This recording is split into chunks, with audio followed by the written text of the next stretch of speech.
আমাদের ব্রাহ্মণবাড়িয়া অবহেলার আরেক নাম। এটা সেই জেলা যেখানে 7 বছর রাস্তার উন্নয়নের জন্য অপেক্ষা করেও কোনো সমাধান হয়নি। আন্ডার কনস্ট্রাকশনের এই রাস্তাগুলোর এতই বেহাল দশা যে এগুলো এখন মৃত্যুর খাদে পরিণত হয়েছে।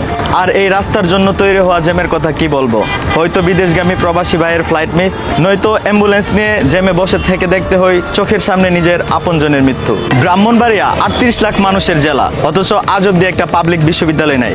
উচ্চশিক্ষার জন্য হয়তো ঢাকায় যাও, নয়তো চট্টগ্রাম। আর যদি গরিব হও তাহলে তোমার কপাল খারাপ।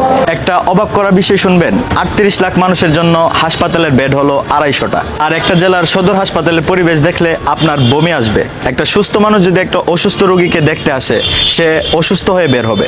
আর দালালদের আখড়া জমে ওঠে এই হসপিটালের সামনে। ওদের কাজই হচ্ছে মানুষের অসহায় থেকে পুঁজি করে টাকা কামানো।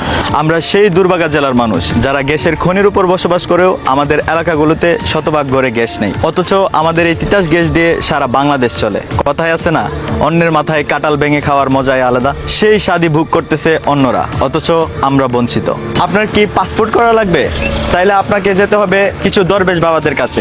আর এই দরবেশ বাবাদের কাছে গেলে আপনি মাত্র 6 দিনে আপনার পাসপোর্ট হাতে পেয়ে যাবেন। আর যদি এই বাবাদের মুরিদ না হন, তাহলে ভোগান্তি কাকে বলে তা হারে হারে টের পাবেন। অথচ এগুলো সব হচ্ছে প্রশাসনের একদম নাকের ডগায়।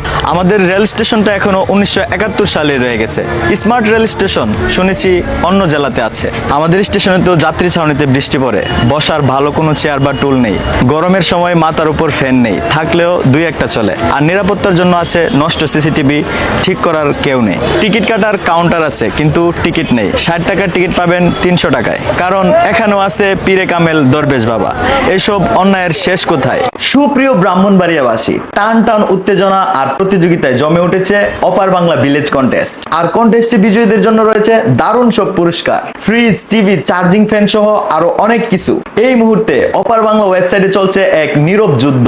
ব্রাহ্মণবাড়িয়ার ঐতিহ্যবাহী নৌকা বাইচ কিংবা মুরগ লড়াই সবকিছুকে যেন হার মানাচ্ছে এই কন্টেস্টের উত্তাপ। আসলে ব্রাহ্মণবাড়িয়ার মানুষ সবসময় চ্যালেঞ্জ নিতে ভালোবাসে, আর তারই প্রমাণ হয়ে উঠেছে অপার বাংলা ভিলেজ কন্টেস্ট। জেলার 100টি ইউনিয়ন এবং 5টি উপজেলা থেকে চলছে হাড্ডাহাড্ডি লড়াই। কে হবে সেরা? আপনিও কি প্রস্তুত? চাইলে আপনিও যুক্ত হতে পারেন খুব সহজে এই রোমাঞ্চকর চ্যালেঞ্জে। প্রথমে অপার বাংলা ওয়েবসাইটে একটি অ্যাকাউন্ট খুলুন। তারপর অংশগ্রহণ ও পরিচালনা অপশনে ক্লিক করে নিজের ইউনিয়ন বা পৌরসভাকে রিপ্রেজেন্ট করুন কন্টেস্টে। যদি আপনার এলাকা আগে থেকে কেউ রিপ্রেজেন্ট করে থাকে, তাহলে তাকে ভোট দিয়ে এগিয়ে দিন। মনে রাখবেন, রিপ্রেজেন্ট করতে কিংবা ভোট দিতে অপার বাংলায় অ্যাকাউন্ট করে লগইন করা বাধ্যতামূলক। এখানে রয়েছে স্মার্ট ফিল্টার ও সর্টিং সিস্টেম, যেখান থেকে খুব সহজে নিজের এলাকার বর্তমান অবস্থা, সর্বোচ্চ ভোটপ্রাপ্ত এলাকা এবং অন্যান্য তথ্য দেখতে পারবেন। শুধু তাই নয়, যারা অপার বাংলা পার্টনার হিসেবে জয়েন করবেন, তাদের জন্য রয়েছে পুরস্কারের পাশাপাশি লোকাল বিজ্ঞাপন ও এরিয়া ভ্যালু থেকে বাড়তি আয়ের সুযোগ। অপার বাংলা পার্টনারশিপ আর এরিয়া ভ্যালু নিয়ে বিস্তারিত আলোচনা করব আরেকদিন, তবে সেটা নির্ভর করবে আপনার আগ্রহের উপর। সময় নষ্ট না করে এখনই প্রতিযোগিতায় অংশ নিন আর প্রমাণ করে দিন আপনার এলাকায় সেরা।